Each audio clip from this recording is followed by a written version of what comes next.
جب ان کے سامنے آنا تو اپنے شانوں کو ذلت کے ساتھ تو اس میں محبت جھلک اکڑ کے مت کھڑے ہو جانا اماں ابا کے سامنے.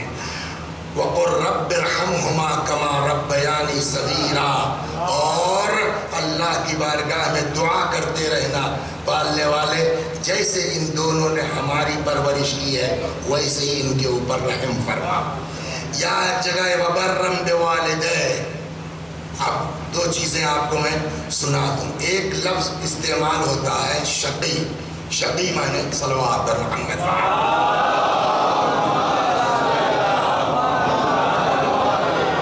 شقی بتا سکتے ہیں کہ واٹس میننگ آف شقی؟ دیکھیے ایک شقی ہے اور آپ لوگ اردو بولتے ہیں لیکن اس کی صحیح میننگ ابھی سمجھ میں آ جائے. اور شقی کی سپرلیٹو ڈگری جو ہے کیا ہے؟ اشقا. اشقیا اور اشقا میں فرق ہے. اشقیا یہ جو ہے پلیورل ہے شقی کا، یہ اشقیا پلیورل ہے شقی کا، لیکن اشقا سپرلیٹو ڈگری ہے شقی کی، یعنی گھور شقی. توجہ فرما رہے آپ؟ یہ اشقا کون ہے؟ روایت کہتی ہے پوری دنیا میں دو اشقا ہیں. شقی تو بہت ہے لیکن پوری دنیا میں کتنے اشقا ہیں؟ دو. نمبر ایک کو کہتے ہیں اشقا الاولین، اگلوں میں اشقا، وہ اشقا آخرین، اور پچھلوں میں اشقا. اگلوں میں اشقا کے لیے کہتے ہیں کہ جس نے جناب صالح نبی تھے نا، صالح نبی کی اونٹنی کو مارا تھا، اس کو کہا جاتا ہے کہ اگلوں میں وہ اشقا تھا. ادھر پچھلوں میں اشقا کون ہے؟ روایت کہتی ہے شمر، بولیے نا، ہرملہ نا، یزید نا، عمر سعد نا. ارے یہ سب اشقا پھر کون اشقا ہے؟ وہ اشقا الآخرین جو روایات کہتی ہے عبد الرحمن ابن ملجم مرادی لعنت اللہ علیہ. تو یہ بعد والوں میں اشقا کون ہے؟ ابن ملجم. بقیہ جو ہے وہ کون ہے؟ شقی ہے. گھور شقی کون ہے؟ ابن ملجم. اب اگر کوئی قرآن کسی کو شقی کہہ دے تو اس کا لیڈر کون ہے شقی کا؟ ابن ملجم ہے نا. قرآن نے شقی کس کو کہا؟ صلوات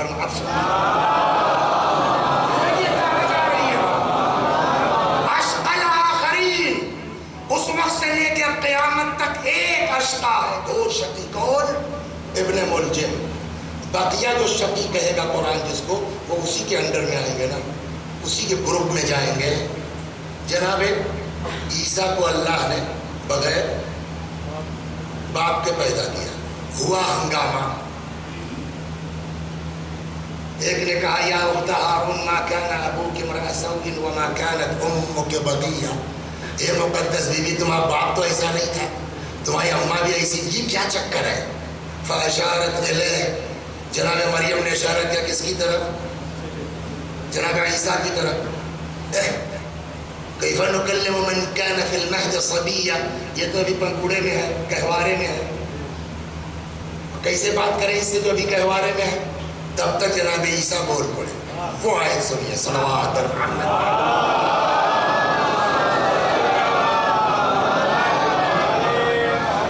فرماتے انی عبداللہ، میں اللہ کا.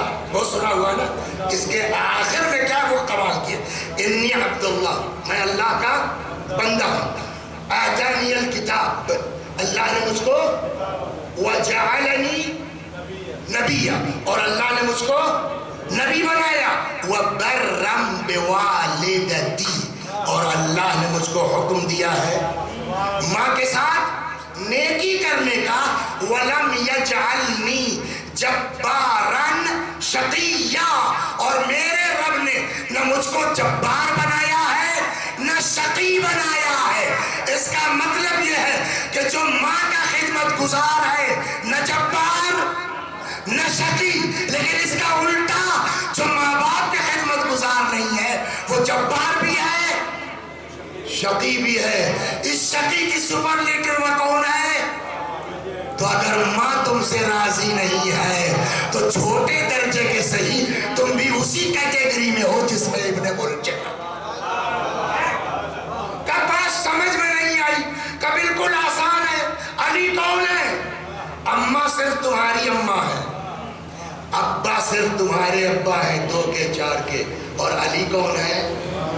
پیغمبر نے فرمایا انا وعلی ابوا هذه الامہ، ہم اور علی اس امت کے باپ ہیں. تو جو پوری امت کے باپ کا قاتل ہے وہ اشقا، جو اپنی ماں کا نافرمان ہے وہ شقی. صلوات بر محمد و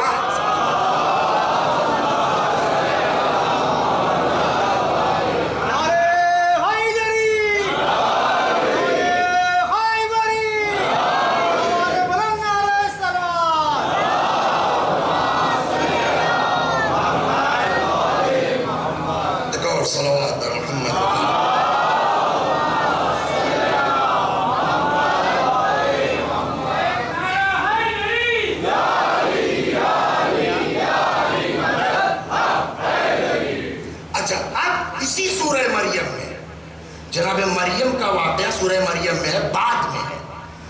اس سے پہلے اسٹارٹ جہاں سے ہوتا ہے سورہ مریم کاف آیا عین صاد ذکر رحمت ربک عبدہ زکریا. اسٹارٹ کہاں سے ہوتا ہے؟ جناب زکریا سے. زکریا کو کچھ دن تک اولاد نہیں ہوئے، ٹینشن میں آ گئے. کچھ خاندان والے بھی ٹھیک نہیں تھے، ان کا بھی ٹینشن تھا. تو انہوں نے بارگاہ خداوندی میں دعا کی پالنے والے ایک بیٹا دے دے، یرثنی و یرث من آل یعقوب، جو میرا بھی وارث ہو اور اولاد یعقوب کا بھی وارث ہو. بہرحال خدا نے ان کی بات سن لی اور اللہ نے کہا کہ ٹھیک ہے ہم آپ کو بیٹا دے دیں. خیر بیٹا پیدا ہو گیا. اور تفصیل کیا نام ہے زکریا کے بیٹے کا؟ جناب یحییٰ. اتنے اللہ والے آدمی جناب یحییٰ، اللہ اکبر.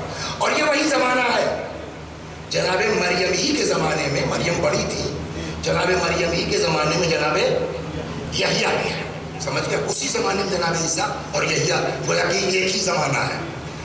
جناب یحییٰ اتنا خوف ان کو تھا کہ اکثر مجلس میں بیٹھتے تھے آپ کے جب زکریا کی، اور جناب زکریا کو جہنم یا قیامت کے اوپر کچھ بولنا ہوتا تھا تو پہلے دیکھتے تھے یحییٰ تو نہیں بیٹھے ہیں. اگر یحییٰ نہیں ہوتے تھے تب عذاب اور جہنم کا ذکر کرتے تھے. اتنا ان کو جو ہے وہ خوف تھا جہنم کا. روتے روتے یہ جانتے ہیں اتنا روتے تھے یہ جو ہے وہ اس میں آنسو میں نمک ہوتا ہے نا، یہ زخم ہو گیا تھا خوف الہی میں روتے روتے. تو چنانچہ ان کی والدہ نے وہ کپڑا میں روئی ڈال کر کے سل کر کے یہاں باندھ دیا تھا کہ بھیا روئے بیٹا ہمارا تو اس میں جذب ہو جائے. جناب یحییٰ کی زبان سے اب قرآن نقل کرتا ہے اسی سورے میں جس میں میں نے ابھی نقل کیا کہ یحییٰ کے لیے اللہ کہتا ہے وَبَرًّا بِوَالِدَیْهِ. یحییٰ اپنے ماں باپ کے لیے بڑے نیکوکار تھے. وَلَمْ يَكُنْ جَبَّارًا عَصِيًّا. یحییٰ نہ جبار تھے، وہاں شقی تھا، یہاں عصی مانے گناہگار. نہ جبار تھے نہ گناہگار. اس کا کیا مطلب ہوا کہ ماں باپ کی خبرگیری نہ کرنے والا. جناب عیسیٰ کے جملے کے مطابق وہ شقی ہے، یحییٰ کے مطابق وہ گناہگار ہے. صلوات محمد و آل محمد.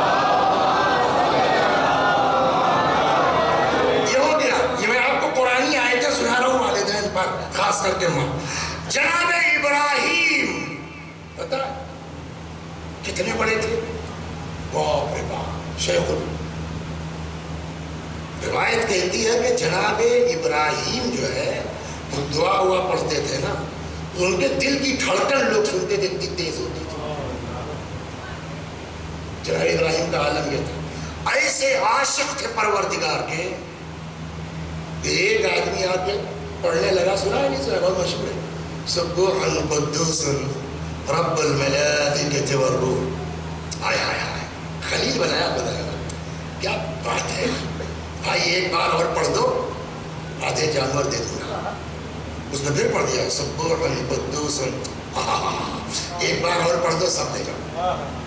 پوری پراپرٹی جتنے جانور ہیں اس نے پھر پڑھ دیا سبوح قدوس رب الملائکۃ والروح. جناب ابراہیم کے پاس جو ڈنڈا تھا ہکانے کے لیے کہ بھیا یہ لو مبارک ہو میں چلا. کہاں جا رہے ہو ابراہیم؟ کا کوئی کام تو آئے نہیں جا رہا سب تو تم کو دے دیا. اللہ میں کیا کروں گا ان جانوروں کو؟ کیوں؟ کہ میں کوئی آدمی تھوڑی ہوں تمہاری طرح سے مجھ کو اس کی ضرورت ہے. کہ پھر کون؟ کہ میں جبریل ہوں بھائی. تو یہ سب کیا چکر تھا کہ آدمی کی شکل میں آیا تھا آزمانے کہ اللہ کی راہ میں کہاں تک جا سکتے ہیں.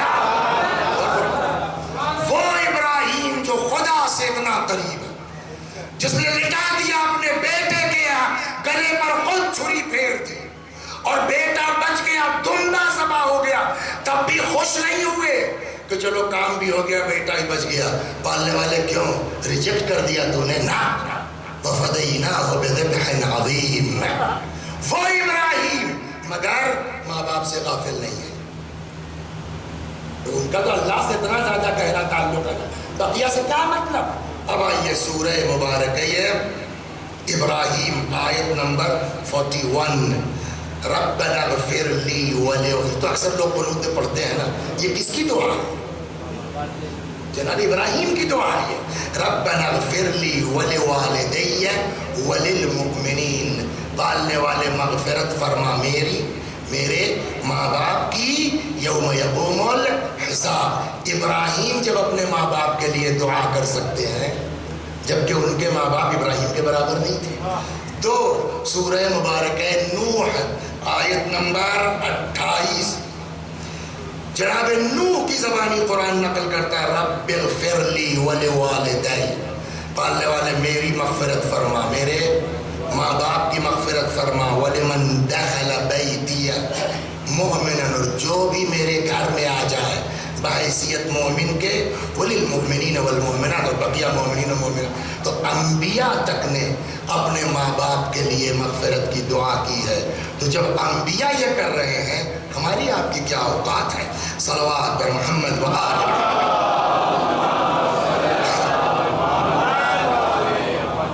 چنانچہ اب آئیے قرآن کہتا ہے سورہ مبارک احقاف آیت نمبر 15. بس یہ لاسٹ, اس کے بعد اسی میں ختم کر. اگلے سال انشاءاللہ والدین کے سلسلے میں ماں باپ کے سلسلے میں روایات کیا ہے وہ انشاءاللہ اگلے سال. وَوَصَّيْنَا الْإِنسَانَ بِوَالِدَيْهِ إِحْسَانًا, ہم نے انسان کو وصیت کی ہے اس کے ماں باپ کے سلسلے میں کہ جہاں تک ہو سکے اچھا سلوک کرتا رہے. اس کے بعد وہی جو امام نے فرمایا تھا وہی جملہ قرآن کہتا ہے حملتہ امہ کرہن ووضعتہ کرہا. اے انسان ذرا غور تو کر, تیری ماں نے کتنی مشقت سے تیرا بار اٹھایا ہے, کتنی مشقت سے تجھے وجود عطا کیا ہے. اب تک جو آیتیں پڑھی والدین والدین والدین ہے نا, دونوں کی گفتگو ہو رہی تھی نا, لیکن جب مصیبت برداشت کرنے کی بات آئی ہے تو قرآن نے ماں کا ذکر کیا ہے, باپ کا تذکر. اس سے اندازہ ہوتا ہے کہ ماں کی حیثیت کیا ہے, ماں کا مرتبہ کیا ہے. ایک شخص آتا ہے پیغمبر کی بارگاہ میں, یا رسول اللہ میں نے بڑا گناہ کیا ہے, کیا کروں, معاف ہو جاؤں گا؟ فرمایا بالکل. فرمایا جا کے ماں کی خدمت کر. اس نے کہا یا رسول اللہ اماں مر گئی. کہا جا کے باپ کی خدمت کر. چلا گیا. پیغمبر نے فرمایا لو کانت امک, کاش اس کی ماں زندہ ہوتی. ہو گئی بات. اسی طرح کی ایک روایت اور ہے, یا رسول اللہ بڑا گناہ کیا ہے, معاف ہو جاؤں گا. کہا بالکل. کیا کرنا ہوگا؟ کہا ماں کی خدمت کر. مر گئی. کہا باپ کی خدمت کر. کہا ابا بھی مر گئے. اب کیا ہوگا؟ فرمایا جا کے خالہ کی خدمت کر. چلا گیا. کسی نے کہا یا رسول اللہ ماں باپ کی خدمت گناہوں کی بخشش کا سبب ہے. ٹھیک ہے سمجھ. خالہ سے کیا مطلب؟ کہا اس لیے کہ اس کو ماں سے نسبت ہے.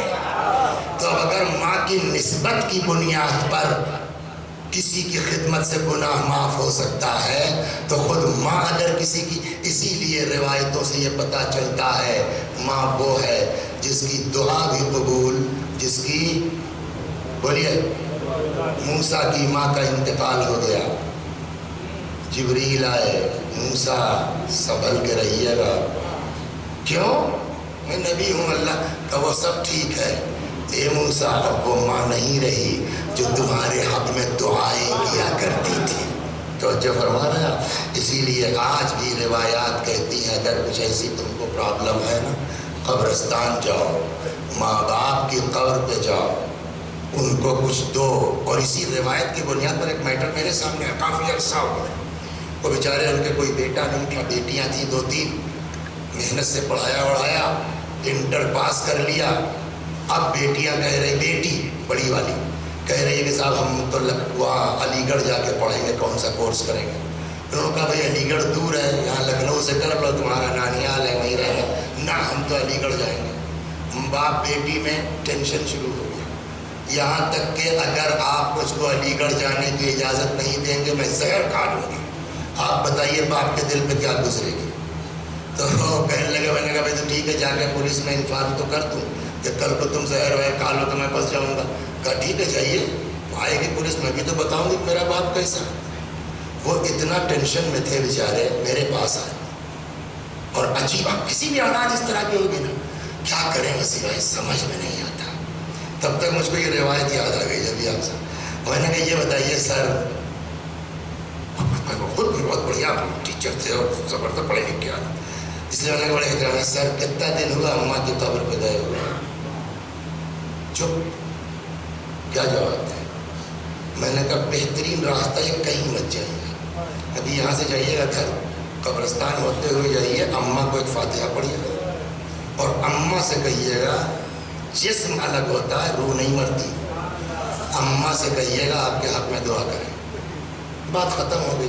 اب وہ کتنا بیچارے کے دل پہ لگی ہوئی تھی، کس جو ہے وہ فریاد کیا کہ آخر کار جو ہے وہ دوسرے دن ان کا فون آیا 9-10 بجے، وسیع بھائی کمال ہو گیا۔ میں نے کیا جادو، میں نے کیا ہوا؟ کہنے لگے کہ وہ لڑکی میرے آگے پیچھے گھوم رہی، ہاں پاپا کل میرے اوپر شیطان سوار ہو گیا تھا، پتہ نہیں کیا ہو گیا، میں نے آپ پاپا غلطی ہوگی، پاپا معاف کر دیجیے۔ میں نے کہا تو کل تھوڑا بھی ہے، میں نے کہا ایٹھو بیٹھو مت یار، وہ بیچاری آ گئی ہے تو معاف کیجیے بات۔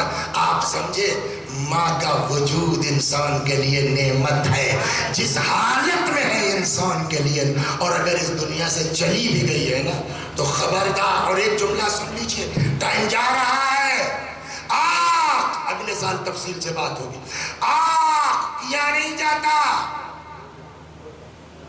آٹو سسٹم ہے، جو رسپانسبلٹیز دین نے ہمارے اوپر ڈالی ہے، اگر ہم وہ پورا نہیں کرتے، ماں باپ کہیں یا نہ کہیں ہم آنکھ ہو جائیں گے، اور آنکھ ہونے کے لیے ان کا زندہ ہونا ضروری نہیں ہے۔ لہذا روایتیں کہتی ہیں میں بھی ماں باپ نے آنکھ کر دیا، سمجھ گئے، مر گئے، لیکن اولاد نے مرنے کے بعد اتنی نیکی کی ان کی طرف سے، اتنی نیکی کی، اتنی نیکی کی، روح خوش ہو گئی ان کی۔ روایت کہتی ہے آنکھ ختم ہو جائے گا۔ جب آٹو سسٹم ہے تو جیسے ہی آپ نے وہ کیا، وہ خود بخود جو ہے وہ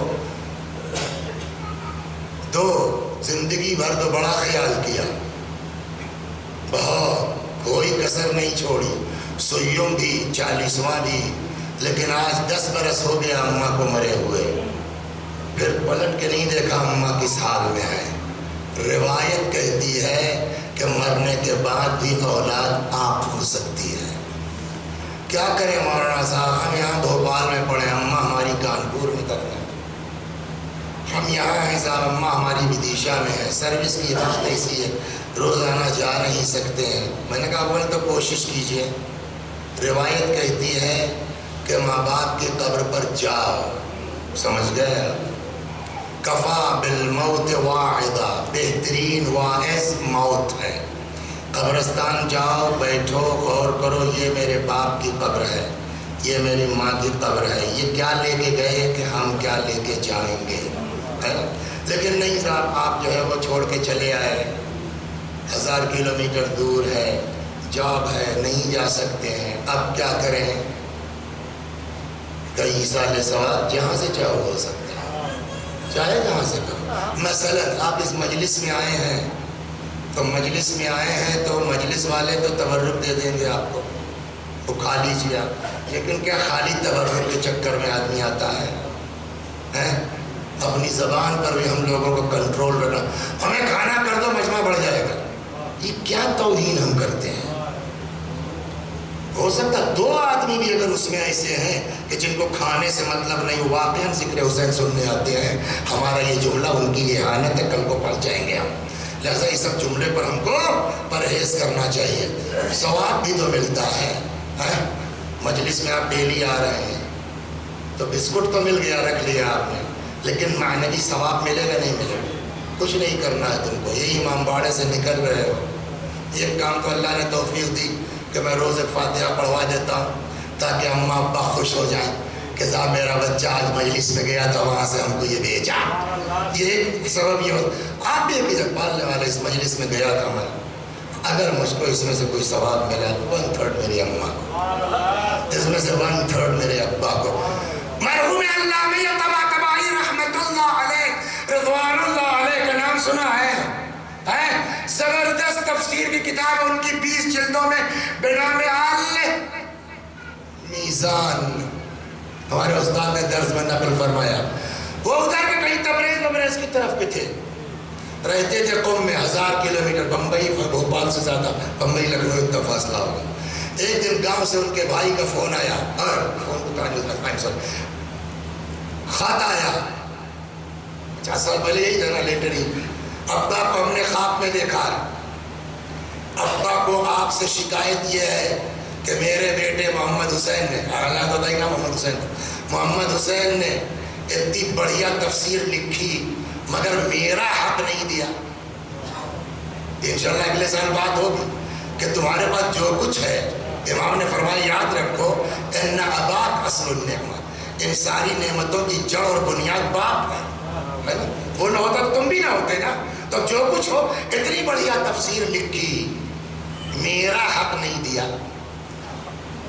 یہ بھائی نے خط لکھا، علامہ طباطبائی نے پڑھا، اسی وقت نیت کی پالنے والے، میری اس تفسیر کے مجھے تو نہیں پتا کیا ملنا ہے، اب اس سے لگتا ہے کچھ ہے ثواب، تو جو بھی ہے 1/3 میرے والد کا، بات ختم، ان کی نیت سے کوئی آگاہ نہیں۔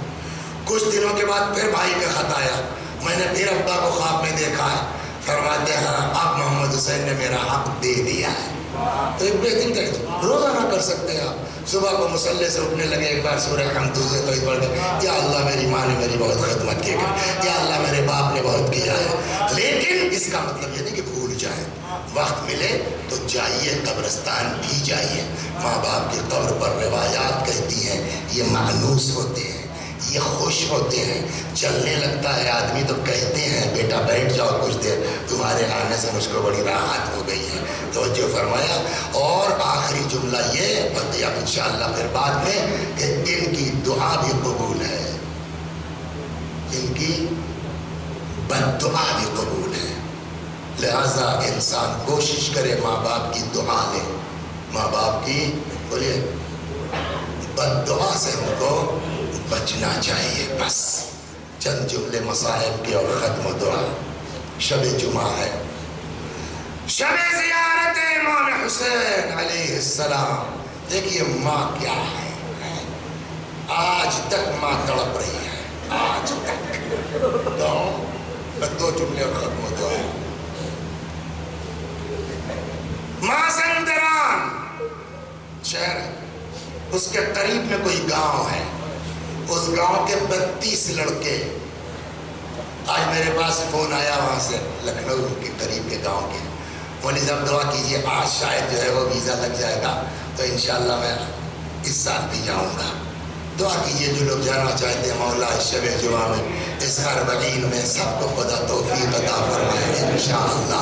اور ایک چیز اور سنا دوں، دقت کیا ہے نا، اب ہمارے دماغ میں گھس گئی کربلا کربلا کربلا، ٹھیک ہے جو گئے اللہ، لیکن جو نہیں گئے تو اس انتظار میں بیٹھے ہیں ہم کہ کربلا جائیں گے تبھی، بابا نہیں جا پائے، نہیں حالات ہے، 1.5 لاکھ نہیں ہے، تو وہ کتاب میں زیارت امام حسین موجود ہے، وہاں نہیں جا پا رہے تو چہلم کے دن یہ روایتیں کہتی ہیں شیعت کی پہچان داہنے ہاتھ میں انگوٹھی ہے نا، نماز شب، اور پہچان کیا شیعہ ہونے کی زیارت اربعین۔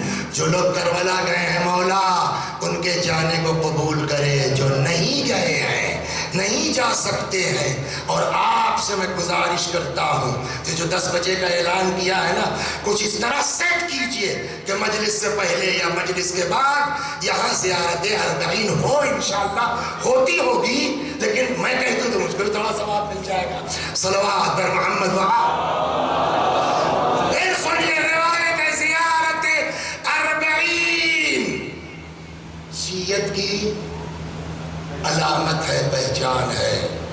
عاشور کی طرح تو روایت نہیں ہے اربعین کے لیے، عاشور میں تو صاف صاف ہے کہ اگر آدمی اس دن کوئی کام کرے گا، مزدوری لے گا، اس کے لیے وہ بابرکت نہیں ہو سکتی، یہ روایت موجود۔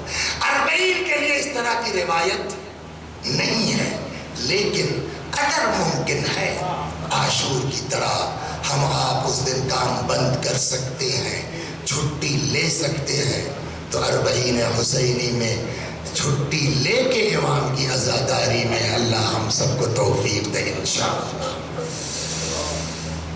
اربعین، اللہ اللہ اللہ اربعین۔ امام نے فرمایا شیعت کی علامت ہے زیارت اربعین۔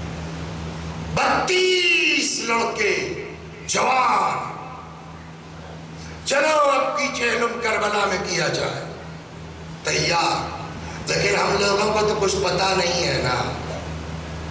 کوئی ایسا آدمی مل جاتا جو جاتا رہتا ہے تو اس کو سلیقہ معلوم ہے کہاں کیا ہے کیسے، تو معلوم ہوا بغل کے گاؤں سے ہر سال جاتے ہیں عباس بھائی، ملا عباس چاوش۔ پرانے زمانے میں جب لوگ پیدل زیارت کے لیے جاتے تھے تو سفر کٹنے کے لیے ہوتا یہ تھا کہ ایک آدمی چھوٹا سا علم کاندھے پر رکھ کے آگے آگے کچھ شعر پڑھتا تھا، یہ بھی تو ہر کے دار دھاوا سے کرب و بلا بسم اللہ، اس ٹائپ کے شعر۔ تو یہ جو اس شعر کو پڑھتے تھے نا تو اس کو کہتے تھے چاوشی پڑھنا، تو جو یہ پڑھتا تھا اس کا نام پڑ جاتا تھا چاوش، جسے ہمارے کہتے صاحب بیاس ہے نا، نوحہ خواہ، تو ویسے ہی تو نام تو ان کا عباس ہے، لیکن یہ تھے تو نام ہو گیا ان کا عباس چاوش۔ عباس بھائی ہر سال جاتے، چلو بات کرتے آئے، عباس بھائی کیا ہے، کربلا جاؤ، مولا کو کہا نہیں صاحب آپ کے ساتھ جانا چاہتے ہیں، آپ ہر سال جاتے ہیں نا، آپ کی سارا خرچہ ہمارے ذمے، آپ ساتھ رہیے۔ کہا بیٹا جاتا ہوں ہر سال، لیکن اس سال تھوڑی کچھ پرابلم ہے، نہیں بولیے کیا دقت ہے۔ جو بھی پرابلم تھی ان کی بچوں نے مل کے سالو کیا، چل پڑے، ہر کے دار دھاوا سے کرب و بلا بسم اللہ۔ اے میرے مولا آقا خدا بحق حسین، یا اللہ اس مجلس میں مرد و عورت جتنے ہیں، پروردگارہ ہم سب کو اس امام مظلوم کی زیارت نصیب فرما، اس منحوس بیماری کا خاتمہ فرما، تاکہ آسانی سے مومنین تیرے حسین کی زیارت کر سکیں۔ اللہ اللہ، چل پڑے، دن بھر چلتے تھے، شام کو رک جاتے تھے، پھر دن میں چلتے تھے، پھر رک جاتے، یہاں تک کہ آخری دن اتفاق سے آج والا دن تھا، جمعرات کا دن، شام مغرب کے آس پاس سے کچھ پہلے نہیں معلوم، جو مقام تھا وہاں پہنچ گئے، کہا آرام کرو، کل اپنا دن میں چلیں گے، 2-4 گھنٹہ سفر کریں گے، پہنچ جائیں گے۔ اتنے میں اندھیرا ہوا، دور سے روشنی دکھائی دی، ملا عباس کا عجب دماغ کام کر گیا، اے بچوں آؤ صاحب اکٹھا کر، وہ دیکھ رہے ہو سامنے روشنی، کہاں معلوم ہے کہاں کی ہے، کہ جی کہ وہی روضہ امام حسین کی روشنی بہت دور سے دکھائی دے رہی ہے۔ آج کون سی شب ہے بچوں؟ شب جمعہ، کہ شب جمعہ کی زیارت کی فضیلت ہی اور ہے۔ تھک تو گئے ہو تم لوگ، لیکن اگر ہمت کرو نا تو 2-4 گھنٹہ سفر کرو گے، پہنچ جاؤ گے آدھی رات تک کربلا۔ شب جمعہ کی فضیلت مل جائے گی. پتہ نہیں اگلی جمعرات تک کون رہے کون نہ رہے. سب عاشق حسین بسم اللہ چل پڑے. نصف شب کے قریب کربلا پہنچ گئے.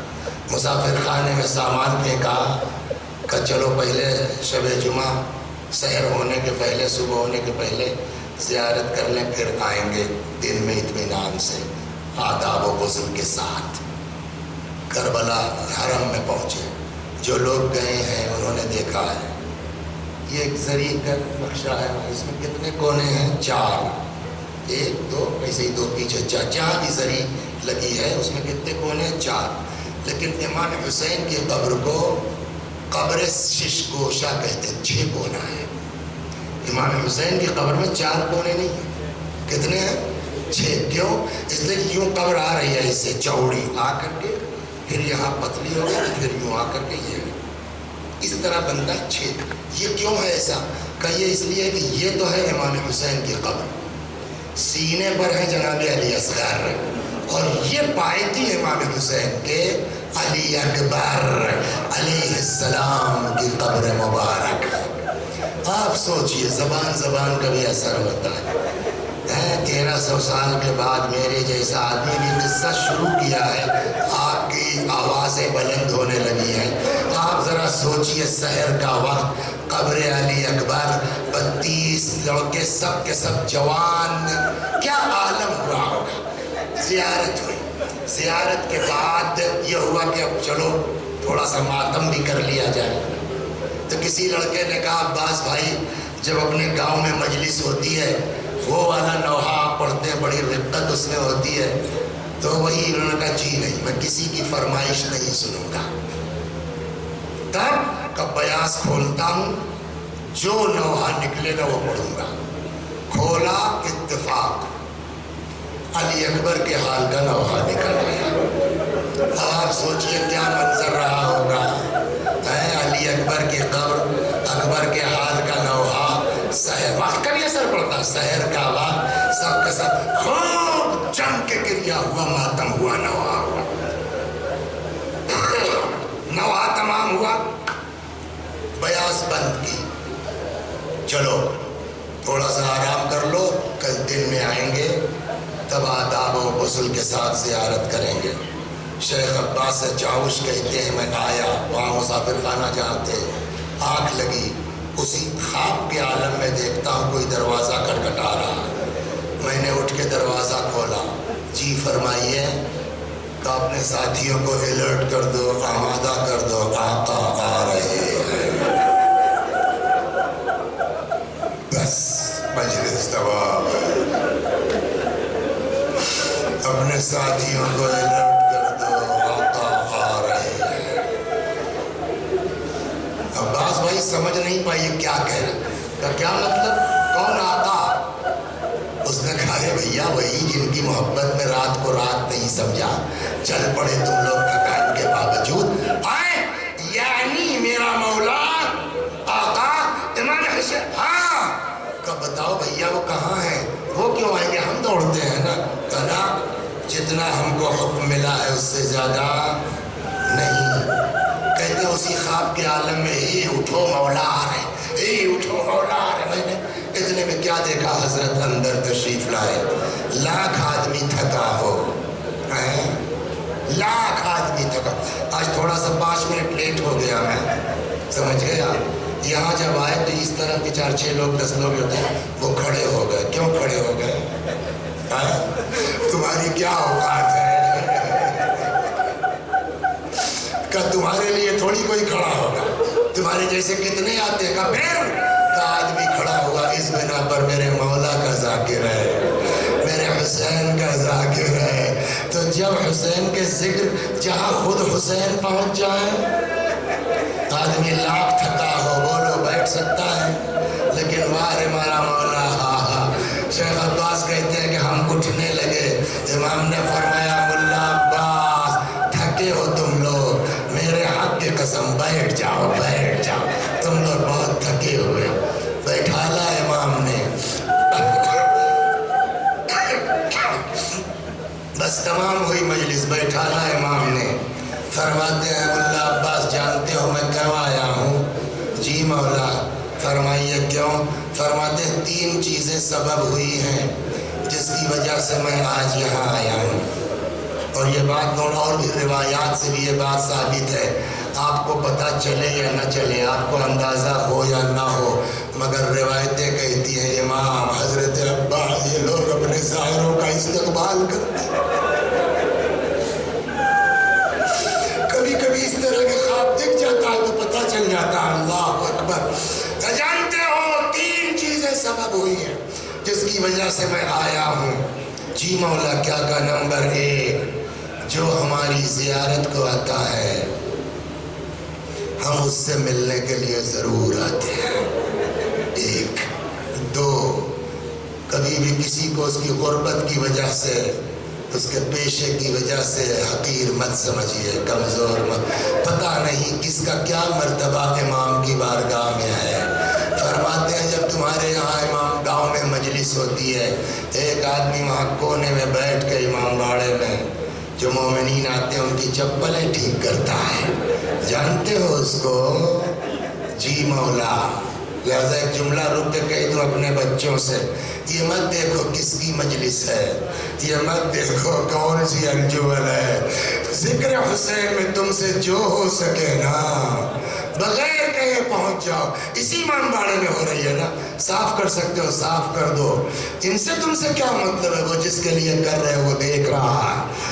جانتے ہو ایک آدمی ہے جو دروازے پر بیٹھ کے وہاں امام باڑے پر جو مومنین آتے ہیں ان کی جوتیاں ٹھیک کرتا ہے۔ ہاں مولا پہچانتا ہوں اس کو میرے گاؤں کا۔ اب جب واپس جانا گاؤں تو اس کو میرا سلام کہہ دینا، سمجھے آپ؟ حسین کے خدمت گزاروں کا کتنا مرتبہ ہے۔ 3 اور مجلس تمام۔ اے ملا عباس ایک بات اور تم سے گزارش ہے، کیا کہ اب جب کبھی میری قبر پہ آنا جو چاہو پڑھو ہم منع نہیں کرتے، لیکن ایک چیز کا خیال رکھنا۔ کیا مولا؟ کہ اگر شب جمعہ ہونا تو اکبر کے حال کا نوحہ مت پڑھنا۔ مولا مجھ سے کچھ غلطی ہو گئی، کچھ غلط پڑھتا نہیں، کہ پھر مولا کیوں کہہ رہے گا؟ اس لیے کہ شب جمعہ میری دکھیاری ماں میری قبر پر ہوتی ہے، ان سے اکبر کے مصائب نہیں۔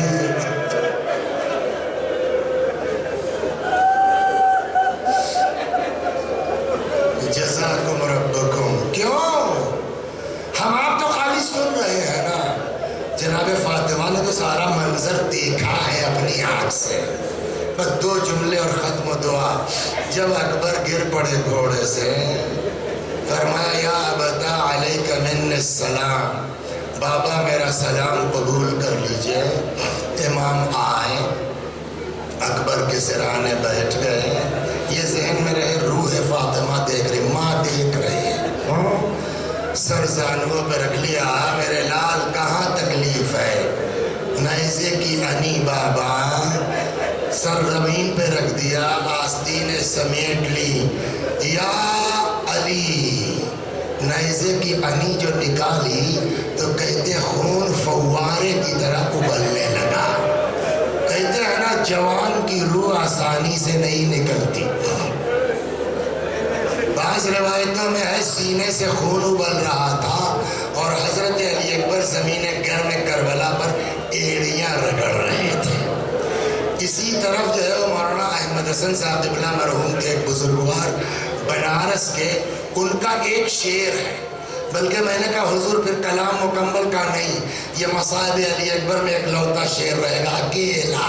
جانتے پورے منظر کے انہوں نے ایک شعر میں بیان کیا، کنارے پائے اکبر ہٹ گئی ہے دور تک مٹی،